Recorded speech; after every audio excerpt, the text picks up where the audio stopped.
Welcome to Under the Fig Tree podcast. In today's episode, hosts Reverend Micah Glenn and Reverend Dr. Ben Haupt talk theology and life as they meditate under the fig tree. What's up? Welcome back to another episode of Under the Fig Tree podcast. I'm your host, Reverend Micah Glenn, Director of Recruitment here at Concordia Seminary, joined by my highly esteemed colleague, Reverend Dr. Benjamin Derek Haupt. Still no, but good try. Yeah. Ooh, Derek. I don't mind that. So, Lawton, to catch you up, a few episodes ago, Ben mentioned his middle initial. Okay. And I guessed at it, and I've been wrong. I do know it now. I made a list, and his actual middle name. You was had to like go probably, through a lot of middle names. What? Okay. D. If I'll show you. I think the one is not that far down on the list, but I wanted to be funny, and so I put ones that I thought were like, you know. I like Daquan. I thought that was good.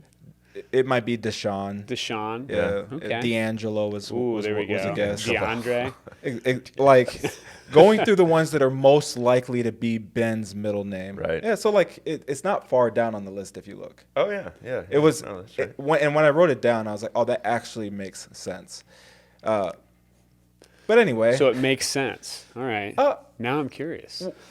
So we're gonna skip right past that. And to be fair though, your middle name is my best friend's middle name. oh, And I didn't even think about that until just now. There you go. Oh, for what it's worth.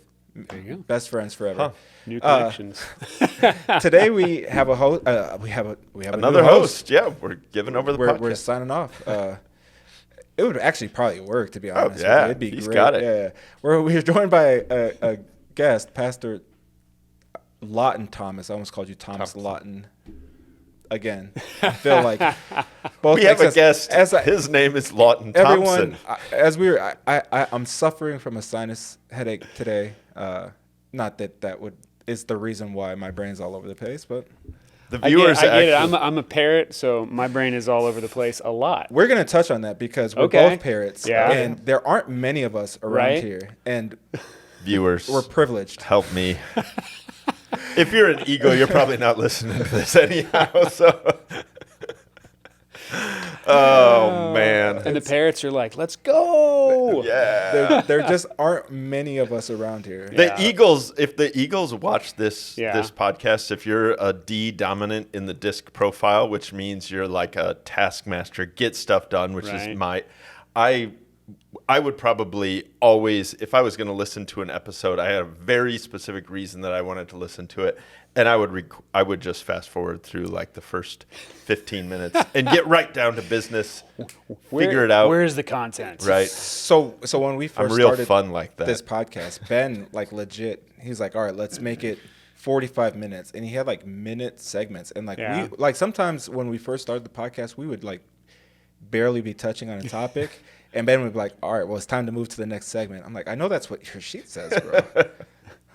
but relax, man. Put it all in Planning Center online, and We know now who won out. Yeah. I've learned to channel my small amount of inner parrot that's for good. the podcast. I have That's a lot good. of fun on this podcast. And not on the podcast, but in other areas of work, like my D isn't non-existent. Right. Like I'm Yeah. high DI. The S and the C, whatever Yeah. those mean, Right. are almost non-existent. But yeah, so like, but it's like one of those things where it's like I'm one of those people where there are many ways to skin an animal, and I won't. Anyway, there are many different ways of doing things. Right. And if you do your thing and it's efficient for you, Right. then I'm okay with it, as long as like the timing doesn't completely drag beyond like what's reasonable, right? Well, and balancing that on your team as well is important, because you bring all those different skill sets to the table, and it kind of helps things go forward more smoothly, as long as you understand where everybody else is at. Exactly. I actually just said in our team meeting on Monday, I'm so thankful to have a dove on the team.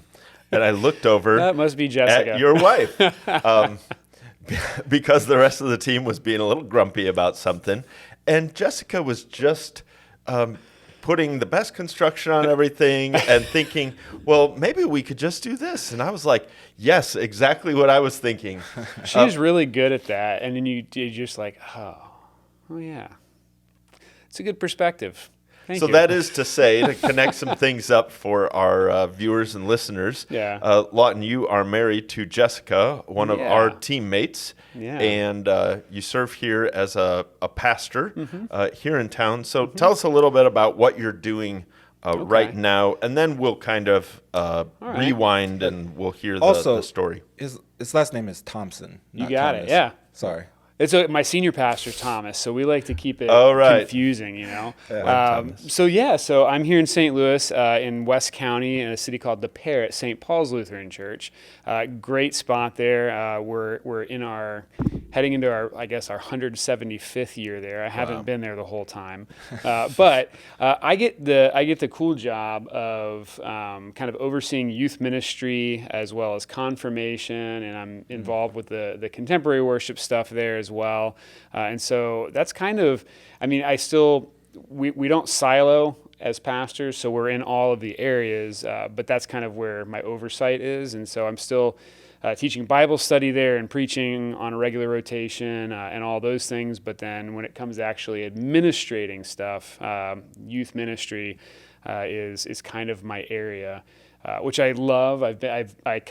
My gateway into ministry was through being a youth ministry volunteer for years at my home congregation, and so still really enjoy that. I mean, I love hanging out with the kids and encouraging them to ask the hard questions and kind of wrestle with the parts of their faith that maybe are challenging for them, and then playing silly games with them, and like charades last night, which just had us all belly laughing tremendously. So so that's what I do now. That's awesome, and I can personally attest to how good you are at your vocation because I entrusted my older son to your care as well. For a year, you and Jessica led the seminary youth group, which for any of our viewers or listeners out there that are thinking about coming to seminary and you have middle school or teenagers, high school students, we have a whole youth group just for kids that are really weird.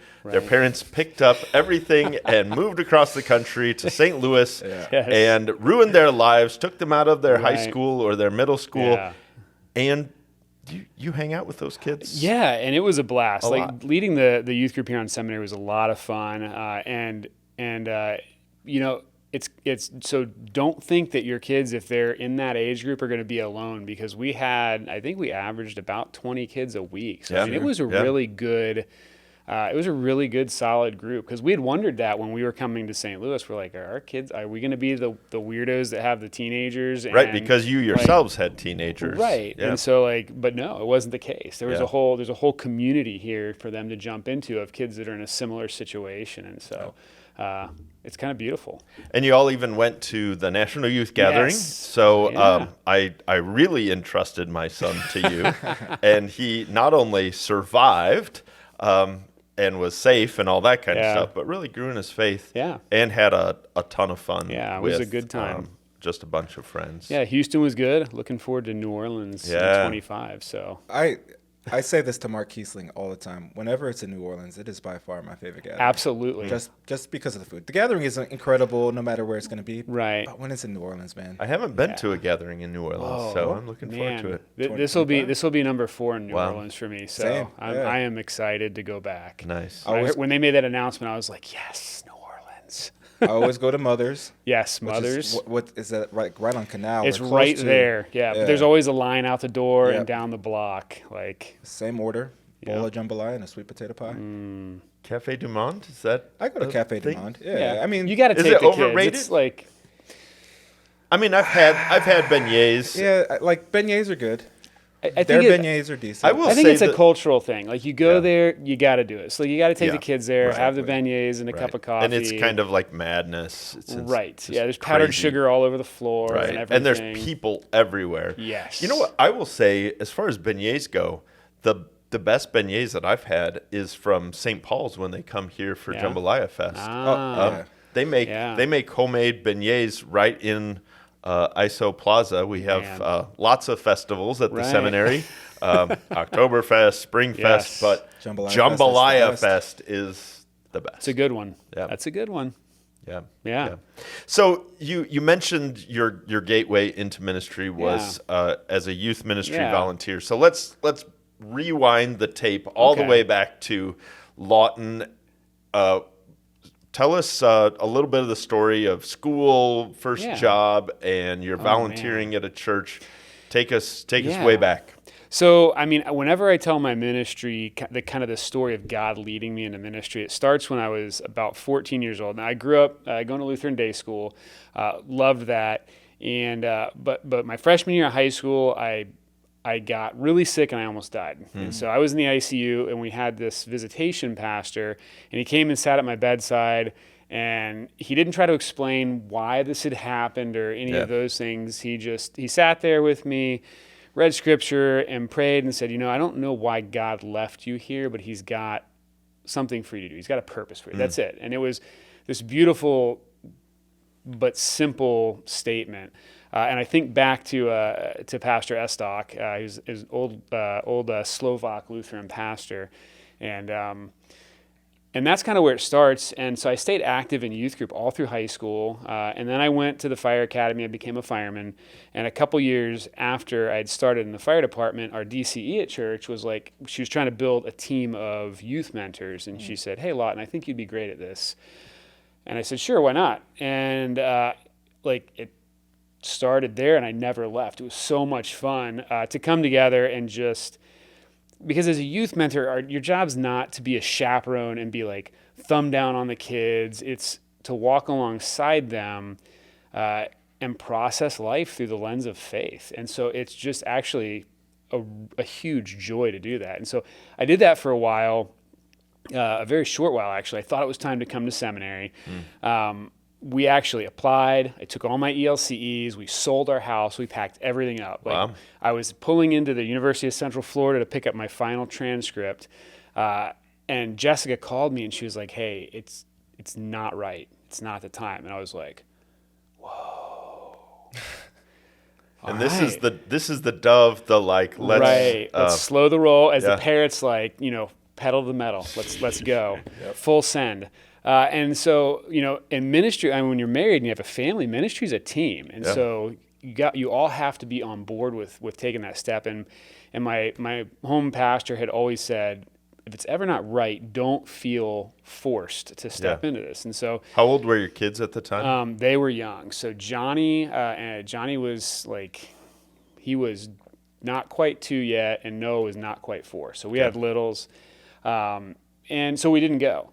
And we stayed in Florida, and I kept doing my thing at church. And actually, the congregational leadership, the pastors, drew me more in to they said, "Hey, we've got ways you can serve here." So at that point, I served on board of directors, on a strategic planning team, things like that. Which at the time I was like, "Why am I here? I have no idea what I'm doing." Yeah. But it was an opportunity for me to be mentored by other congregational leaders and kind of learn some of the things that I didn't know. And at that point, I just kept doing volunteer stuff and thought, well, God's got me here this is where I'm going to be. So I went back to grad school and worked on my master's in emergency management and public safety leadership. And just about the time I was working on my capstone project for that, the conversation about seminary came up again. And I was like, all right. So I prayed about it. I went and talked to my senior pastor and went and talked to Jessica, and it still didn't feel like it was the time to move our family. And my senior pastor then, he said, well, what about the SMP program? And at that point in time, I really didn't know what it was. I had no idea. And he told me, and my first reaction was like, wait, you want me to serve in the congregation where they saw me as a teenager? Prophet is not welcome in his hometown. Yeah, hard pass. Yeah. But through some prayer and conversation, we came around to say, you know what, this could be really cool. And so the congregation wanted me to serve there as the school pastor. So essentially, ministry to the students, the families, the faculty and staff in our day school, and it was beautiful. So I was bivocational at that point in time. So I was serving full-time at the fire department, part-time at church. And we all know what part-time at church means, right? Oh, yeah. Right. Another full-time job. Right. And so it was, while also studying in the SMP program and finishing my grad work in emergency management. So those first few months were, if I'm being perfectly transparent, a little rough. Don't recommend that. But it was beautiful as I stepped into SMP and I was serving in a place where, like, a lot of these students, I knew their parents when their parents were kids because we were like the same age, right? Or I remember them being born, and so there was this beautiful,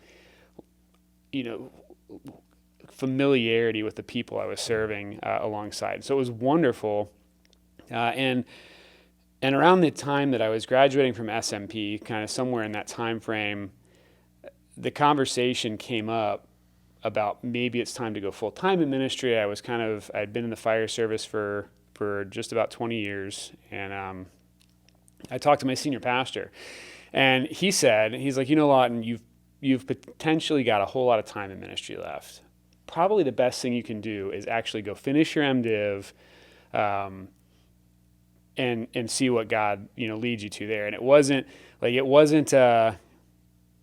was all positive. I kind of think he was shepherding me along and mentoring me as well, and saying, this is a good thing to do this. And so it wasn't that I felt like there was something lacking. It was just with the time in ministry potentially that the Lord has before me, more of that training would be good and formative going forward. And so I asked for a peaceful release from my call, came to St. Louis, studied here for 2 years, and had the opportunity to help out at a church in South City during that time, and then took a local call here as a assistant pastor over at St. Paul's. And so just kind of a beautiful journey through, and gave me a wonderful picture of both the SMP and the M.Div programs, which I have great respect for both of those programs. And you officially graduated from both, right? Yes, yeah. Yeah, you finished the full SMP program,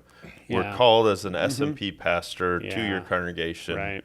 And now you have the M.Div as well. Yeah, it was twice the call day fun, I suppose you could say. Right. Yeah, and so it just gave me a great appreciation for both of those programs, and so I love them both. And that is you're a unique student. We've had a couple of you guys now that had completed the SMP 100%. Were serving as an SMP pastor in a local congregation, and then made the decision. Now it's time to actually come residentially to seminary and do the M.Div. I don't think that there was something wrong with the SMP program, but because of what the M.Div program kind of unlocked for you. Yeah. I think that both programs serve such a unique and beautiful purpose for our church body. In the SMP program, there's places, as you go through that program, you're in a cohort. So you travel through with these same guys for 4 years. You're in class. For me, it was every Tuesday night. And then in January and late June, you come to the seminary campus for intensives, which is absolutely irreplaceable. That time together, we would stay over at the Cheshire, which is a hotel right by seminary. It's this old English-looking motor lodge, and we would sit in the lobby in the evenings and try to actually process together what Dr. Okamoto had said. He was my first systems prof, and We're still processing. Yeah. I can just remember sitting in there going, I don't know what I just heard. Yeah. I'm writing notes down and going He's such a great teacher. Wonderful Make teacher. People think. But we would process. It was so good. Yeah. And so, but they're serving in contexts where in the absence of the SMP program, there wouldn't be a pastor. Most of them are. So I've got one friend that's at a Tri-Point parish in rural Montana, one in rural Kansas, and places that just didn't have the opportunity. And then others, like one's at a church plant in Houston. But the beautiful thing about that was, too, we all came from very different backgrounds, and we're serving, and so we had some real life experience concurrently to while we were learning, which led to kind of that iron sharpens iron idea where we were formed and shaped by each other as well, because as we had discussions, the classes on Tuesday night are synchronous. They're online, but they're synchronous. And so you actually get to have beautiful conversations about, like, what does this look like in urban Houston versus rural Montana? And, like, why does it work here but not there? Yeah. And so I thought that was really cool. And then just being able to learn things on Tuesday night and then walk into the office on Wednesday morning and put it right into practice, this kind of hands-on, on-the-job training was beautiful about the program and really was formational for me. Were most of the guys the same age, basically, in your cohort? Like, what were their age ranges? So we had a kind of a wide variety of ages. So we had guys in their 50s, one guy in his 60s, all the way down to, we started out with a guy in his 20s also, very late 20s, but we had, a wide variety there. Yeah, so and usually it's like 35 plus, right? But there are these extraordinary circumstances that we navigate very carefully with the district president, with the congregation, with the candidate, and he was the only one. I think besides him, I was either the youngest or second youngest, and I started at 36, and the next was like 35, and so Well, those cohorts are special. So Dale was in my dad's cohort, and so I'll go out and I'll be working. Right. Traveling around the country, and then there'll be a pastor comes up and say, "Hey, I'm Pastor so-and-so." Right. I started, my dad started in Dale's cohort, but my dad had an accident and finished a year later. So he became a part of a second cohort. Right. So, like, I have these two cohorts of SMP guys around the country that I bump into that ask me about my dad, that listen to the podcast, who, because of my dad being in classes, talking about me, doing the whole dad thing, it's like, all right, Dad, chill. But it always kind of it's very heartfelt and it's very brotherly when there's a guy that I've never met face to face says, I'm Pastor so and so, I'm in your dad's cohort, or I was in your dad's cohort, and I just wanted to see how's he doing. And it's, again, like all things that are kind of relatively new, that aren't traditional, people have different ideas about the SMP program, but the purpose is needed, otherwise it wouldn't exist. Right. But also when you're talking about the training, like you said, you could take something that somebody's trying in Montana or Houston or Florida and try to put it into practice in congregational ministry. Just this opportunity to learn on the go with other guys is just such a unique experience that you don't necessarily get in the M.Div. Not that I'm saying that I lacked anything doing the traditional route, but it's just great to see and great to hear, and then great to see it in practice once guys are doing it, and then also ordained as well. Right. Yeah. I think like anything, no matter what you do this side of Jesus coming back, I think Dr. Gibbs would call things pretty good practices when he refers to best practice, he's like pretty good practices. So, we have to recognize that everything we develop as sinful human beings is going to have strengths, but it's not going to be perfect. And so I think they serve unique functions, but it's a great program. Loved being a part of it, and I love my brothers that are out there. It's we have actually a Facebook group that we stay connected on, and so it's we keep track of each other even now years later. So I love we spent a little time focusing on the SMP program, and you laid out really clearly why, for a variety of reasons, why somebody SMP might be the thing. And we definitely want the church to hear the SMP is a great program. It's serving a lot of churches and a lot of ministry candidates for our church body. But what I want to dive into next is this decision after you've completed SMP, maybe it's time to take a next thing. So there might be some SMP grads that are listening, or some SMP students who are in the SMP program. They intend to finish and complete and serve there for a good while. But for those that might be thinking, what was that process of decision making like that you went from loved SMP program, served the church well, but now it's time to maybe make a shift? So, I mean, personally, in my situation, where I was at, I was bi-vocational, and I was at a fire station that was relatively busy, and so sleeping through the night wasn't really an option. That was every third night of my life for, my adult life. And at the same time serving in the church and also being husband and father and, things like that. So for me, I didn't recognize it because I loved everything I was doing. And at that point, like when this conversation came up about the M.Div switch, my office was actually in the school building and opened into my younger son's homeroom and my older son's homeroom. So and then my wife's classroom was 50 feet down the hallway. So my whole, even though I was serving and working, my whole family was there. So there wasn't this separation from them, which was really beautiful. At the same time, I worked a lot of hours. And so I think there was an exhaustion level there that I didn't recognize. My wife did. But that wasn't even the impetus for it. I found that, interestingly enough, in my generation, when you call someone and you're like, hey, I'd love to come make a home visit, they're like, why do you want to come to my house?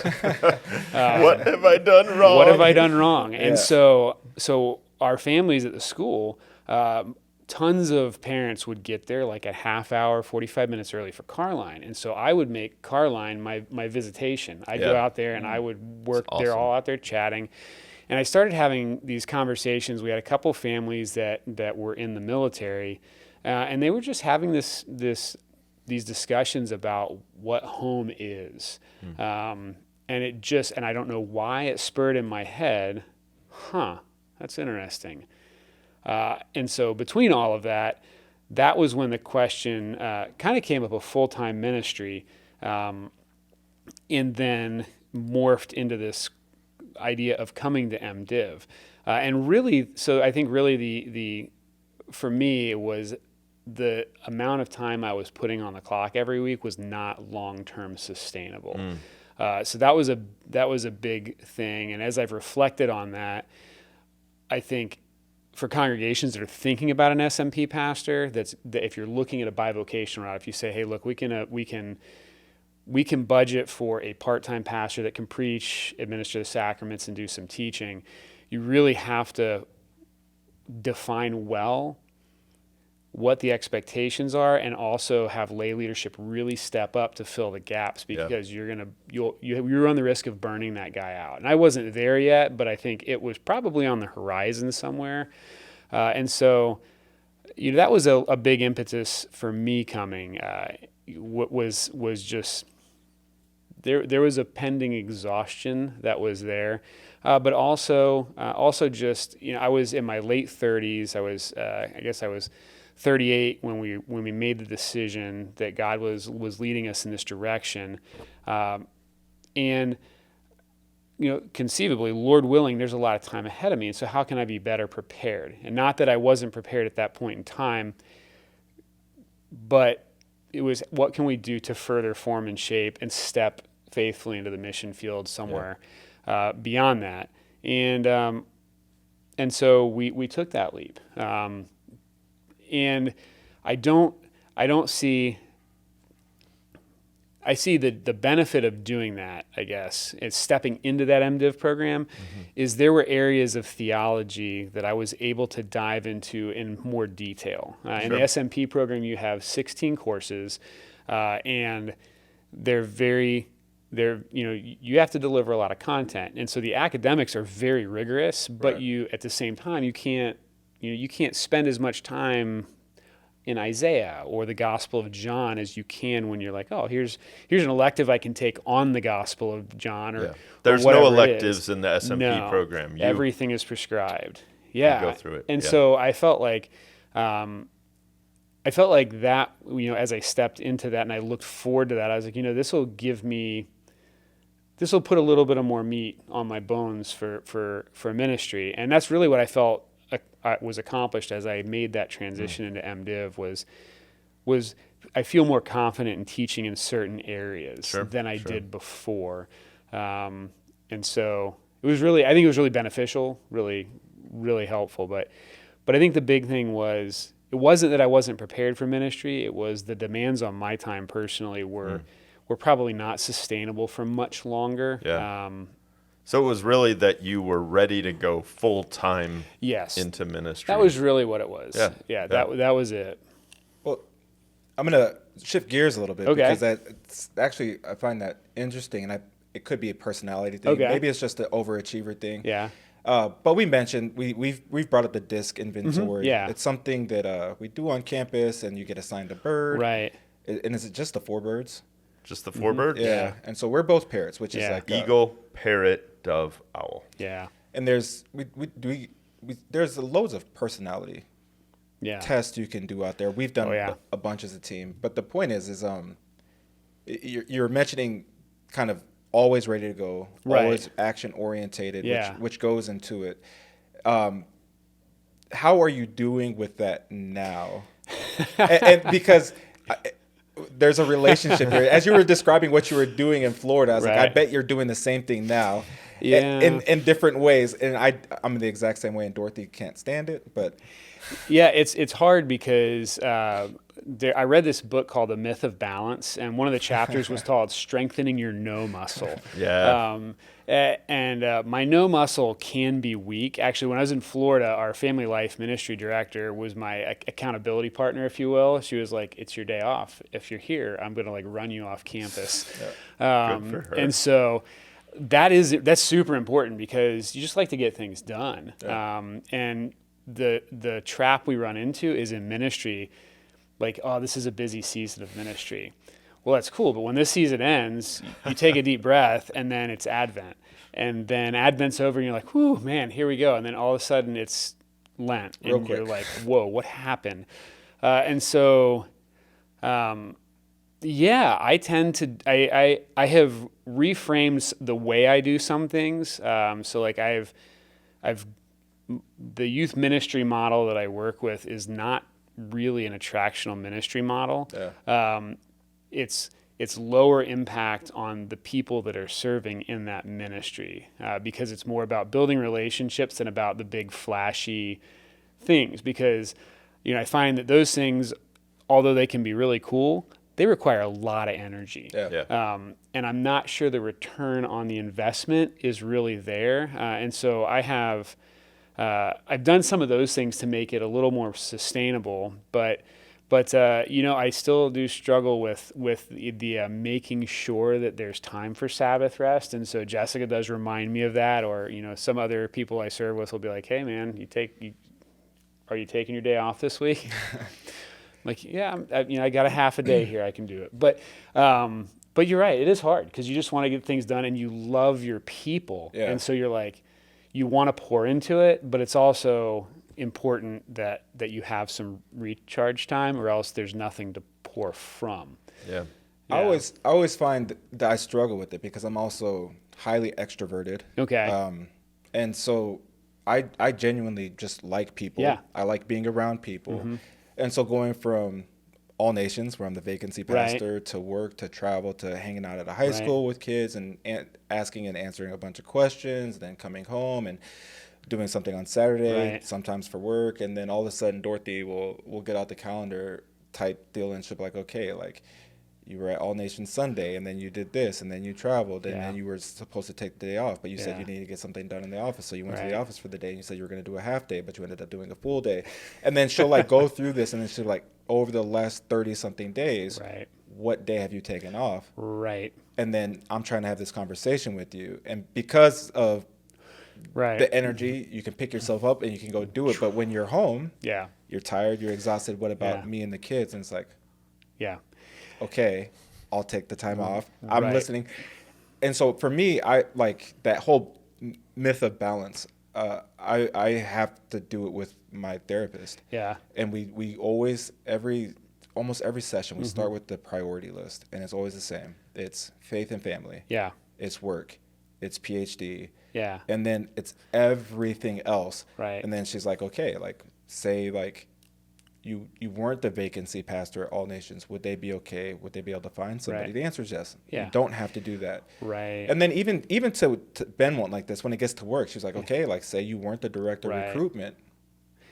What would happen? Right. But what would happen if you weren't a father and a husband to your family? Then what? And even with the PhD thing, it's self-serving to some extent. I like to think I hope to serve the church. Right. But that's why it's a high priority, because it's a good thing and it feeds kind of those two high priorities. But like you said, you want to serve, you want to be helpful. You're a parent. You've been given, I think, a rare, and this is what I was going to ask you, Ben, because you might know the numbers. You've been given this rare talent that I don't think there are many parrot pastors. I think there are guys that are extroverted and they can go outgoing, but just personality-wise, kind of inertly, don't have what I would call a gift. Right. So it's a struggle because you want to share it and you want to do it. Yeah. And people ask you to do it, and so you just say yes. Yeah. And so you just go. So what was your... How many parrots typically come through here? Actually, the lowest number of birds. So I'll do a quick the quick overview. Ben's the expert. There we go. The Eagle D in the disc profile is dominant. They're the get stuff done. They're high energy, and they are task oriented. Mm-hmm. They are the lowest number of birds. Interesting. At the seminary. There's only, I think, 2 professors on our faculty that are eagles. I'm not going to guess. Or actually, maybe there's 3. So one is Joel Bierman. Easy. Joel Bierman. Yes. Yep. The second one actually is John Vieker. Oh, Okay. And then the third one is me. Sure. So and there's always very few students that are eagles as well. Interesting. So parrots actually are probably might be the most among the student body. Certainly not among the professors. Yeah. Okay. Yeah. That makes We have a sense for all the wrong reasons. By the we way. have a couple of professors that are parrots, but not many. Yeah. If and I had to guess if I was one, it'd be Dave Schmidt. But maybe it's just because he's a great preacher, and I want him to be. I don't know that he's a parrot, but Anyway. I'm trying to think about who I would think is a parrot. I think Dave is actually an owl. Yeah. That would be my second guess. So the third bird is dove. Yeah. So parrot is high energy but people oriented. Yeah. The dove is typically not, and by low energy I don't mean lazy or do nothing. I mean they're actually like calm waters. That's it. Calm, which is so helpful. Jessica is extremely productive, gets tons of stuff done, is super good with people, but when the waters get a little bit turbulent on our team, I can just look over at Jessica and she's just sitting there. She is completely fine. And she's just kind of thinking, well, what if we just did this? And then you got me. I'm ready to rock the boat to the other side. God. So doves are low energy and people oriented. Yeah. And then owls are lower energy and task oriented. Yeah. Is kind of how, and so we actually have of our faculty, the vast majority of the faculty members are owls. Yeah. They like details. They like getting, and a lot of scholars, most scholars actually are owls because getting a PhD in the modern world requires you to be at least to flex your owl muscles. It's a fun experience. You don't get a PhD by being funny and witty and getting up and kind of doing the dog and pony show. Right. No. For all the again, and it's one of these things. As if you're listening, and you've taken Myers-Briggs, and if you're like me, you're an ENFP, and you get put in this box. It's just to to highlight strengths. Yeah. It's not that you can't do and learn other things. Again, Right. like I'm the director of recruitment. There's a certain level, if you're organizationally, right, I'm probably like a mid-level administrator on Right. this campus. There's certain emails, there's certain paperwork, there's certain definitions of things that I have to create. Right. And there are deadlines. And if I get on a Zoom meeting and tell a funny joke and say, oh, by the way, guys, I didn't do it, the whole mood will change. Nobody's Right. laughing anymore. Yeah. So and there are ways and things that you can apply to your life. I was talking Yeah. about therapy, and again, you don't have to go to therapy just because Right. you're like down in the dumpster. Or that's a weird way of saying it, but like now that we're coming up with terms, I am a very highly neurodivergent person in this world. Right. I see things, experience things, and have a habit of processing things differently Right. than other people. And so I present scenarios to my therapist, Yeah. who's very neurotypical, I think. Yeah. And she helps me see it from a different perspective. Like, what would it be like if you stood over here and watched yourself and watched this? Is the conversation still the same, or is maybe something else taking Right. place? And then when it comes to my desire to get up and start new things every 6 minutes, again, that priority list and that stability. And so it's just Right. where do you fit? What are your strengths? What are your weaknesses? How do you make them work together Right. for something good? And so I guess maybe typically the new students might be pairs, but even then, I guess and that's Yeah. the thing. Like, I feel like if me and Lawton sat in front of these microphones, the conversation would go 10 hours. Just because of the we type could talk of about a parents lot of things that yeah. we are. But my point is that And even, I'd be like looking Yeah. at my watch thinking, well, time to go back to work. even within pairs, like you still have life experience and Oh, things yeah. like that that's going to shape who you are. And so Yeah. as you're listening to all these different things and us talk about them, it's just to get Yeah. a snapshot of who a person might be. Yeah, it's that attending to self, right? Exactly. Being a little bit more aware of who you are, what you bring to the table, and how that fits into the people that you're serving or serving alongside. Dale, have you done the disc? What? Anyway, we'll have to Yeah. send you a link, and we've got to find out what kind of bird Dale is. It's kind of funny because I don't know if sure you you're guys an find owl. yourself doing this, but I found myself, as soon as I took it and I understood what the birds were, interpreting the relationships in my life through the birds, and because it helped me understand why someone would act or react a certain way. And I was like, that person's a dove or an owl or an eagle. And then it helps me interact with others, even if they've never taken it. I kind of assess, and I'm like, all right, yeah, it's definitely, that's an eagle way to respond to that. And so it helps you understand how to engage with people. So I thought it was incredibly helpful. Yep. For me. And I got to look up this book because thinking about how the disc profile helps you deal with other people brought this book to mind. When I come across an owl who is Yeah. the exact opposite of us, Right. I try to be very prudent Yeah. about my energy levels and bring it down. and letting the conversation be the conversation, because they Right. don't want to go off into the No. Wild West with me. So They want the checklist, Yes. and then Understanding how others misunderstand you. Ooh, It that's is good. such a good book, and it's Understanding how all others about misunderstand you. it's all about the disc profile. Okay, really. And it's what's really helpful about it is it'll have a chapter for parrots. Yeah. Here's how you like to communicate, but here's how best to communicate with a dove, or here's Yeah. how best to communicate with an eagle or with an owl. And so it gives you tools to understand how other people like to receive Right. information, how some of the things that you might do kind of naturally Right. could maybe rub somebody the wrong way Yeah. or be difficult for somebody else to deal with. And it really was helpful Yeah. on a team that I was on. So understanding how others That's good. misunderstand you. I have to check that one out. Yeah.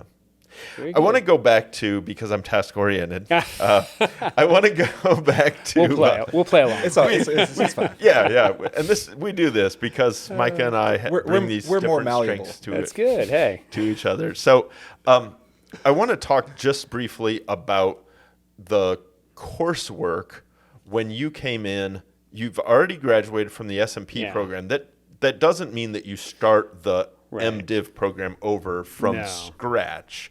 So other than the obvious one, which is the languages, the SMP program doesn't do Greek or Hebrew. M.Div requires both. Right. So in addition to spending a summer learning Greek and another summer, a different summer, spending Hebrew, what other courses did you have to take in order to accomplish the M.Div? So there's courses in each of the different departments, so practical, exegetical, historical, and systematics. And so some of them were like Church and World was one of them. And what's the topic of Church and World? So that's a systematics class, and so that's kind of you read a lot of different authors, and not all Lutheran authors, and kind of it helps to understand thought in our world and how that and how that applies in our theology and how those pieces come together.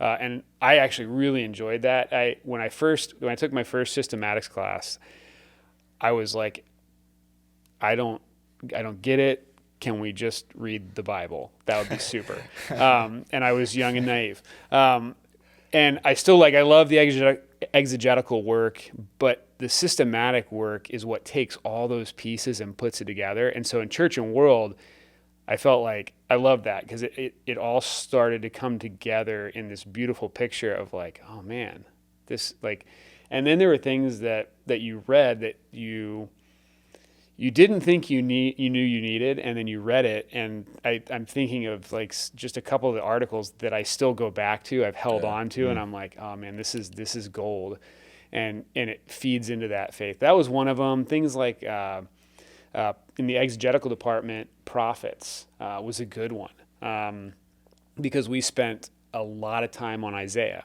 Isaiah is a book that everybody talks about, but unless you've spent some real time wrestling with it, and even once you have spent time wrestling with it, like it's challenging. There's a lot there. There's a lot there. But we were able to spend a lot of time on that. And, so you were spending time in the Hebrew. Yes. In the SMP program where you're taking courses on the Bible, it's all in English. Right. Now in M.Div, you're incorporating those languages, translating. Which is beautiful. I love Hebrew. That's my favorite biblical language. Wow.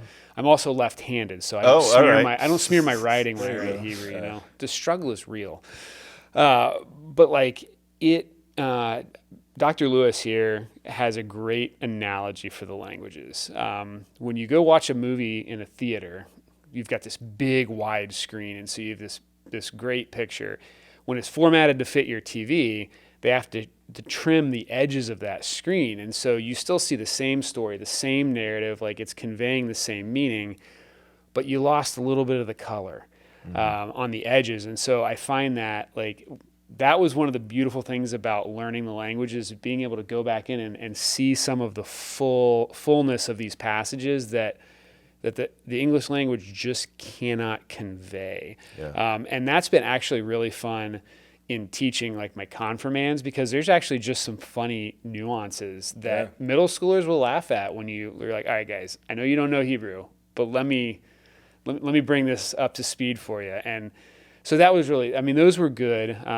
There was some counseling specific classes, and I was actually able to take more electives. So in addition to like pastoral care, I took an elective called crisis intervention, which was phenomenal. And I've actually, had to use the skills in that several times already, and actually have called back to the book that we used in there and said, okay, something's coming up. I better go, reskim this chapter before I make a phone call. So it's interesting how that it maybe interplayed with your previous vocation as a firefighter. You were always on kind of managing crises. Right.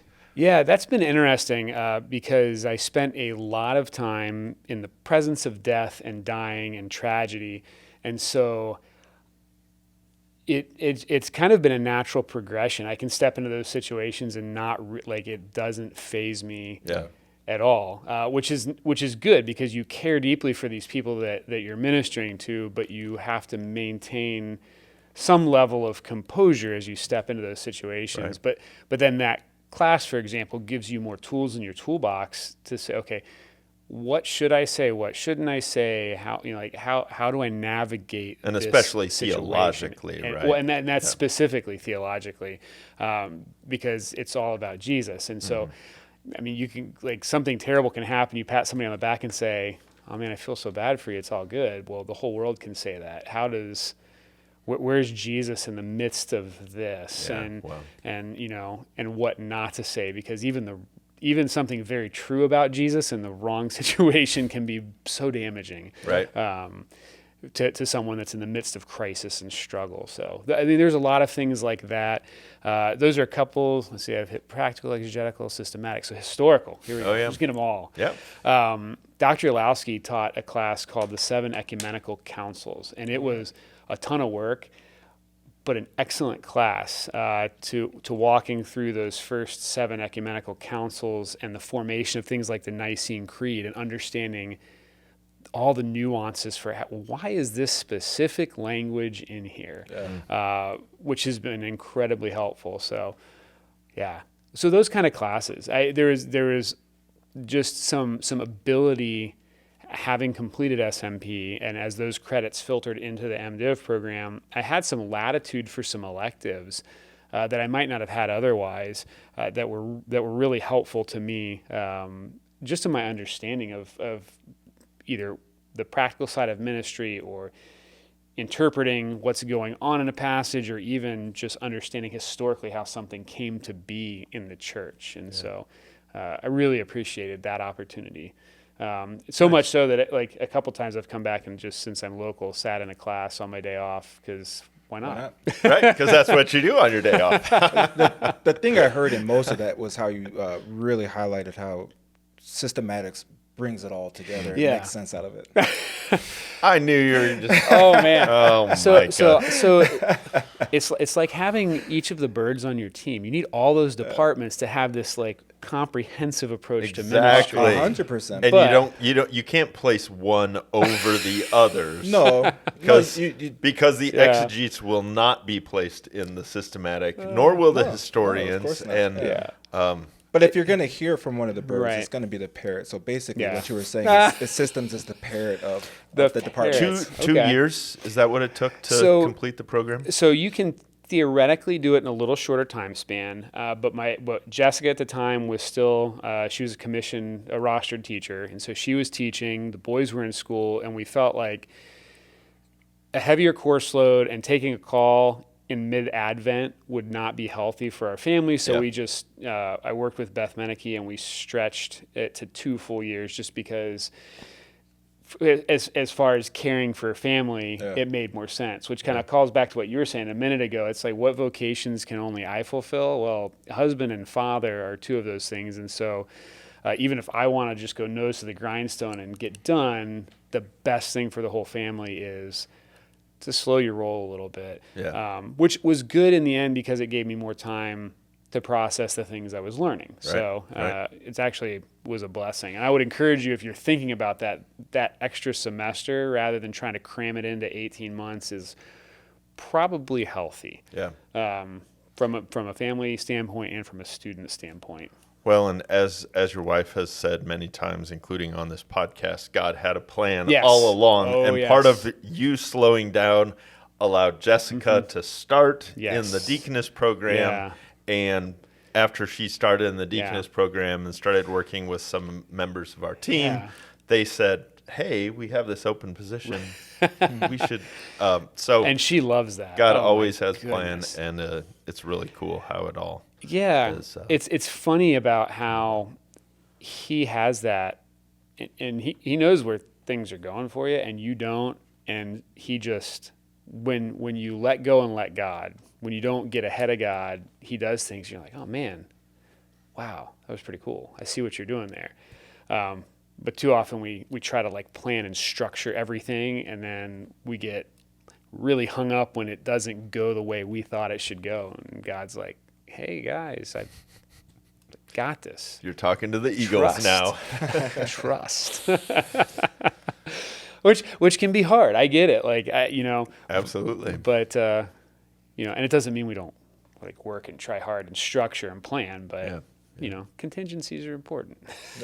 So good. Well, we because I'm the task guy. What's the next check? We should get rolling on to Ripe for the Picking. Ooh, I've been looking forward to this. The best part of the podcast. I think so. I'll start off. Ripe for the picking, or leave it on the tree. Rock climbing. Ooh, I think that is ripe for the picking. Yeah. All right. I'm from Florida, so Flatlander. So a lot of rock climbing. Lots there. of rock climbing, in Florida. We had a rock climbing center near us, and so sometimes we would do youth events there. It was a lot of fun. I enjoyed it. And I grew up, our vacations when I was growing up were usually camping through the Appalachian Mountains. And so as a kid, and I grew up in the woods, so when you get to the mountains, like you're just going to go run around and goof off. And so I would climb a lot of, I'm not doing, crazy rock climbing, but I think it's a lot of fun. Yeah. I'm not really built for it, but I still have a good time doing it. So I'd say absolutely. All right. Yeah. I'm going to leave it on the tree. We have our good friends, the Nafskers, absolutely love rock climbing. They've taken us with them a couple of times, and it's fun. Yeah. But I'm probably not going to pay for it. I'm certainly not going to pay for a gym membership to be a rock climber. Yeah. I've been out on a couple of actual walls. Right. And I don't mind the heights. I really appreciate the accomplishment of it. Right. I just could think of other ways that I would probably spend my time. Sure. Are you a rock climber? It's right for me. Really? I love it. Hey, so I'm not built for it. Yeah. Because of just the shape. So like I have to, like when I go with somebody, they're like, oh, it's like, don't use your muscles so much. It's like, yeah, you're saying that, but you don't weigh 220 pounds. I was going to say, you got to hold on. Yeah. Right. Yeah.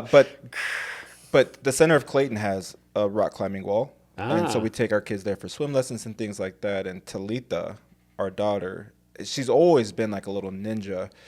Right up the wall, huh? There were times where we'd find her when she was a toddler and she'd be like climbing something. It's like, how have you gotten yourself there?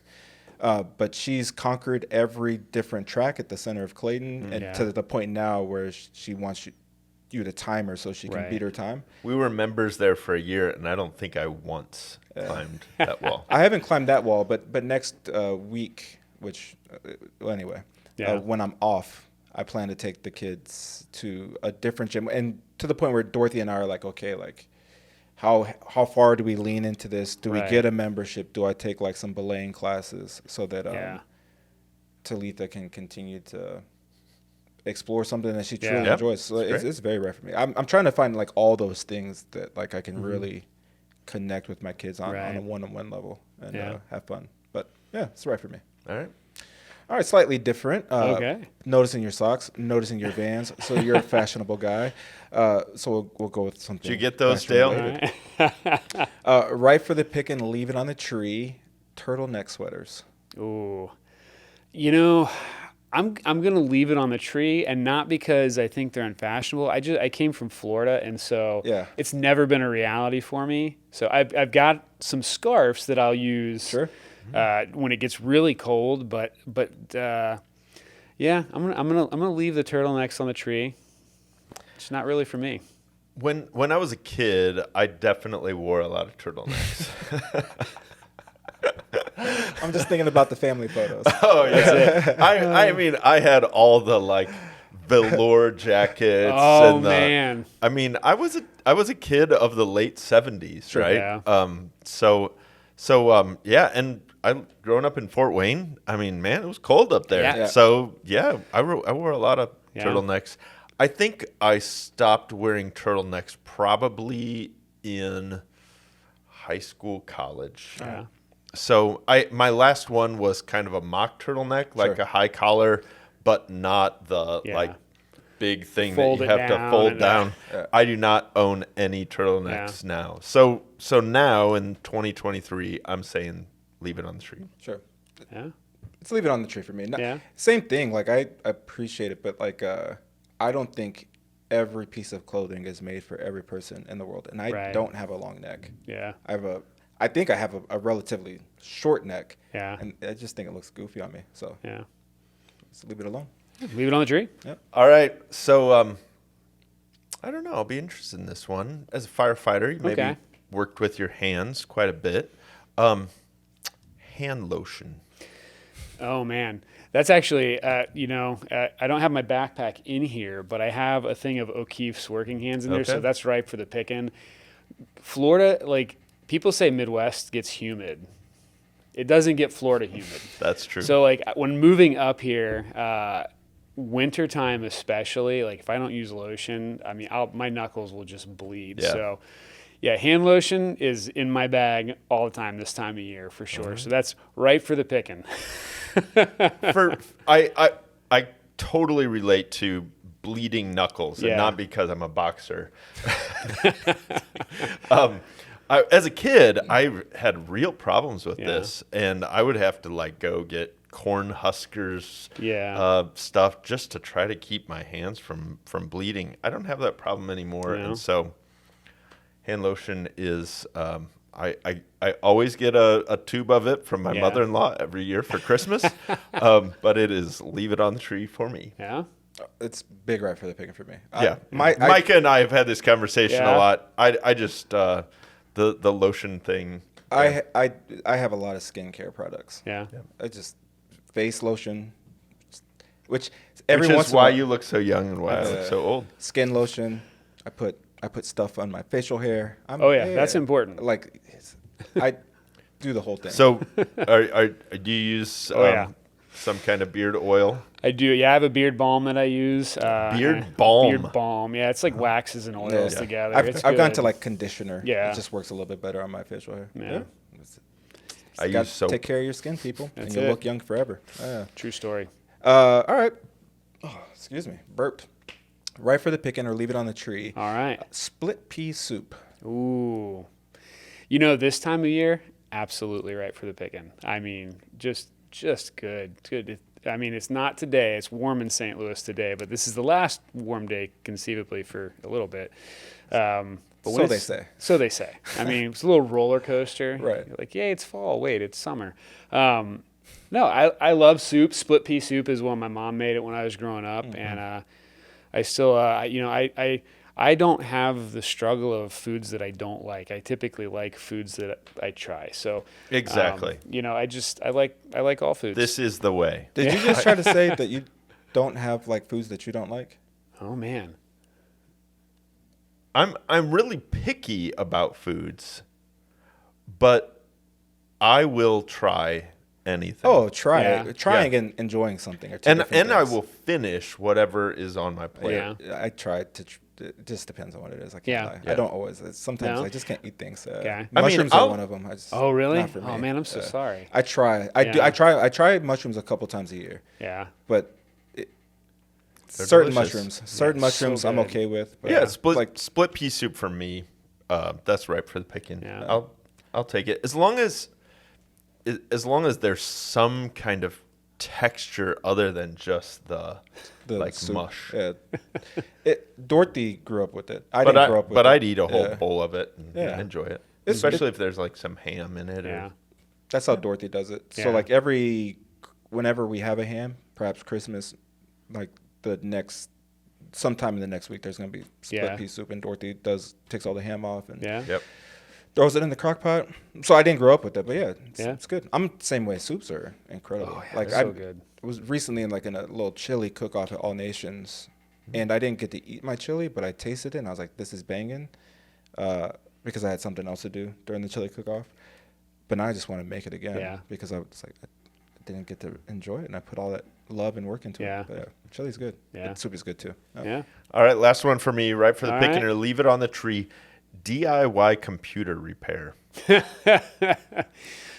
Leave it on the tree. Okay. So I am moderately techie, but not enough to do that. And my older son knows all those things. When he was in middle school, he built his own computer. So usually I'm like, Noah. He's the guy. I need help with this. Actually, he was finishing 8th grade when we moved here, and I had him be the contact person to do all the setup for our home internet and all that stuff with the guy from Spectrum, because I was like, I don't have enough time, and you know things that I don't know, so rock and roll, buddy. That's awesome. I love it. It's absolutely right for the picking for me. I rescued a failed hard drive one time and backed it up and bought the whole kit. And wow. I watched a couple of YouTube videos, and so yeah, I love it's something very different from theology, and it's kind of immersive, and you just have to dive in, spend several hours, save all the little screws, and make sure you get them back in the right places. So yeah, I love it. Yeah, I mean, I'll say it's right because I especially on like the software side at home, repairing things and things like that. But like I like video games, and I have an Xbox. And in my mind, I just bought our oldest a PC for his birthday, and it's not a great one, but like just looking at the quality of like video and frame rate on his really inexpensive PC versus my Xbox, I'm like, well, it's just better. So in my mind, sometime in the near future, I'll build a PC, because if you build things for yourself, it always costs less money. Right. And it's fun. Micro Center is the place to go. 100%. I'm so impressed with that store. We should build PCs get you a PC that you can use the full screen on to play Fortnite. 100%. And get the right frame rates. Water cooled and everything. Yeah, right. I love it. Legit. Yeah. No. I got a Christmas present idea for myself now. I'm going to tell Celine. There you go. Yeah. And I'll tell Dorothy. She won't get me a PC, or the components, but if I can help you get yours, we got to play at some point. Anyway. Yeah. All right, last one for me. Right for the picking, leave it on the tree. Monopoly, the board game. Oh, hard pass. Leave that on the tree. All right. I'm an eagle. This is probably where my eagle nature was born. Yeah. Monopoly is absolutely ripe for the picking for me, man. and I am absolutely cutthroat. But that's why I haven't played Monopoly in years, because I think we played maybe one time, my wife and I, and she was like, "You're just playing to win." I was like, that's the point of Monopoly. It's to get everything on the board. Absolutely. It absolutely is. Absolutely ruthless. Yeah. I mean, that's the point of the game. So if you don't like the game, it's like I like to play basketball, but I don't want to touch basketball. Well, what do you mean? Just if you're going to play the board game, play the board game. Yeah. So and you can tell just by my answer that I'm probably not very much fun to play Monopoly with. I'm definitely avoid Monopoly for sure. Love it. Okay. It's right for me. I'm the exact same way. When like Dorothy gets on me because her family's into board games. I don't know if I've ever played Monopoly with Dorothy. I don't think she'll play it. But like if you're playing and somebody does something like they trade, like, oh, I'll give you Park Place for the 2 utilities. It's like, what is wrong with your brain? That made zero sense. Right. And you've just handed this person the game, essentially. Because all anybody's going to have to do is land on one of these properties once, and they're wiped out. Right. Like, why would you do that? Right. I'm the exact, like, so not even just like cutthroat for me, but when somebody else on the board does something that doesn't make sense, it's like, you've ruined the game for everybody. Right.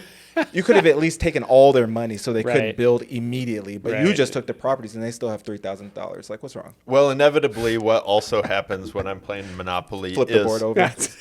Some dove will be like, oh, I'm going to give this other person a deal, or like, let's pair up and let's play collaborative Monopoly. And it's man. What? There are no teams. We're forming alliances. It's called Monopoly. Monopoly. Wow, there's only one. Yeah, exactly. Exactly. There's only one winner. That's hilarious. I don't get to play very often. It is a game that I really enjoy. Yeah. Anyway. We should hang out more. We should.